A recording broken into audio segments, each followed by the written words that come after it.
3 a.m.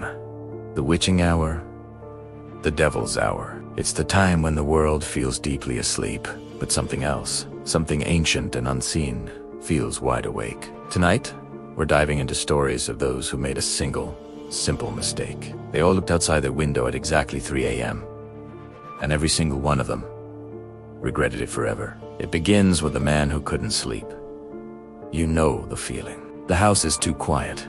The air is too still. No traffic, no wind, just a profound, ringing silence. He tossed and turned, his mind racing. Then, at exactly 3 a.m., an inexplicable urge washed over him. A powerful, almost magnetic pull to look outside. He fought it for a moment, but curiosity is a persistent thing. He got out of bed, walked to the window, and parted the curtains just enough to peer out. Across the street, a figure was standing motionless under a flickering, broken streetlight. It was a man, just standing there, not moving, not even blinking.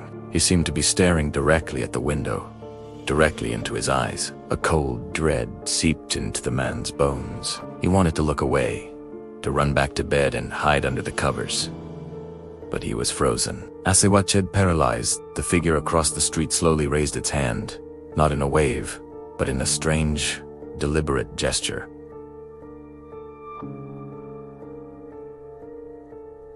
And then it smiled. A wide, unnatural smile that didn't reach its eyes. It was a smile of pure malice. The man stumbled back from the window, his heart hammering against his ribs. He didn't sleep for the rest of the night. The next morning, still shaken, he called the police, convinced a stalker had been outside his house. The police checked. They ran the records. They spoke to neighbors. What they told him was far more terrifying than any stalker. The house across the street had been abandoned for over 20 years. No one lived there. No one had been seen there. And the streetlight he described, it hadn't worked in a decade. Our next story comes from a quiet suburban home, from a family whose peace was shattered in the dead of night. A young girl, no older than 6, woke her parents up, her face pale with fright. She was crying, pointing at her bedroom window. She said someone was knocking. Her father, trying to be brave, went to her room and checked. He looked outside. Nothing. Just the empty backyard, bathed in the pale glow of the moon. He told her it was just a bad dream. A branch tapping against the glass. He tucked her back into bed and returned to his room. But minutes later, the crying started again, more frantic this time. "He's back!" she screamed. The mother rushed in. This time, she could hear it too. A faint, rhythmic tapping on the second-story window. Tap, tap, tap. It was slow, deliberate. Impossible. Their backyard was fenced in, and there was no tree tall enough to reach that window. Her heart pounding, the mother slowly walked to the window and pulled back the curtain. Outside, pressed against the glass, stood a tall, shadowy figure. It had no face, no discernible features, just a dark, elongated shape. And its head was tilted, pressed hard against the pane of glass, as if it were trying to listen or to see inside. The mother snatched her daughter and ran from the room, slamming the door behind her. As they huddled in the hallway, the little girl whispered the words that would haunt them forever.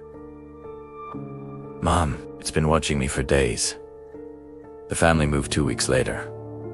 They never spoke of what they saw, but even in their new home, the little girl still refuses to sleep with her back to the window. She always sleeps facing the wall. Now for a story that hits a little closer to home for anyone who has ever pulled an all-nighter. A college student was cramming for his final exams, fueled by caffeine and sheer willpower. The clock ticked past midnight, then 1, then 2. At precisely 3 a.m., he heard a sound, a faint scratching coming from outside his dorm room window. At first, he ignored it, thinking it was a raccoon or a stray cat, but the sound persisted, growing slightly louder. Scratch, scratch, scratch. Annoyed and a little creeped out, he decided to check. He walked to the window, put it open and leaned out. Nothing. The campus was deserted, hattily silent. He shrugged. closed the window, and turned back to his desk. But as he turned, he caught his reflection in the dark glass of the window, and his blood ran cold. His reflection didn't move with him. It stayed perfectly still, looking back at him from the glass. And then, as he watched in pure horror, his own reflected face slowly broke into a wide, chilling smile. He couldn't scream. He couldn't move. He just stared as his doppelganger in the glass raised a hand and beckoned him closer. The next morning, his roommate found the dorm room empty. The window was wide open. The student's phone was on the desk, still recording a voice memo he'd been using for notes. The last sound on that recording, just before it cut to silence, was a faint, raspy whisper that seemed to come from right beside the microphone. It said, "You shouldn't have looked. So why? Why? Tres. How many? What is it about this specific hour that seems to invite the unnatural? For centuries, this time has been shrouded in folklore and fear. Theologians called it the witching hour, a time when the veil between our world and the spirit world is at its thinnest. They believed it was a mockery of the time Jesus was said to have died. 3 p.m., making 3 a.m., an hour of peak demonic activity. Scientists and psychologists offer a different explanation. They point to our circadian rhythms. Around 3 a.m., our body temperature is at its lowest, our sleep is deepest, and levels of melatonin are at their peak. Waking up during this time can cause grogginess, disorientation, and even paranoia. Our brains are more susceptible to fear, and our senses can play tricks on us. But the stories persist. The experiences are too similar to widespread to be dismissed as mere coincidence or sleep-addled minds. One thing is always the same in these accounts.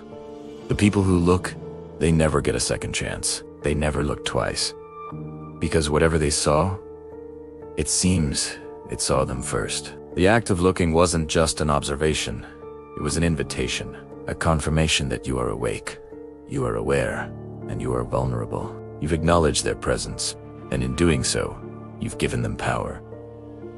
And that brings us to the final story. A story that's happening right now. Someone watching this video, maybe even you, will wake up tonight. The clock will read 3 a.m.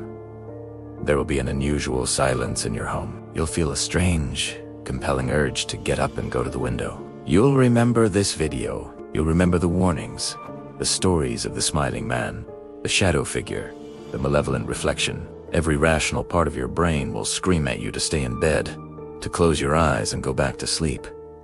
But curiosity is a powerful force. Eat always wins. So you'll get up.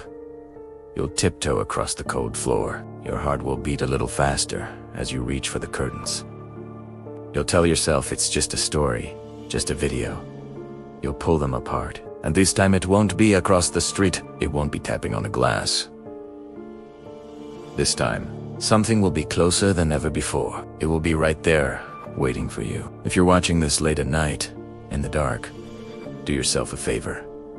Don't look outside. Don't test the theory. Because some doors, once opened, can never be closed again. And if you've already looked, well, you're not alone anymore. Thanks for watching. Don't forget to subscribe for more chills. And whatever you do, try to have a safe night.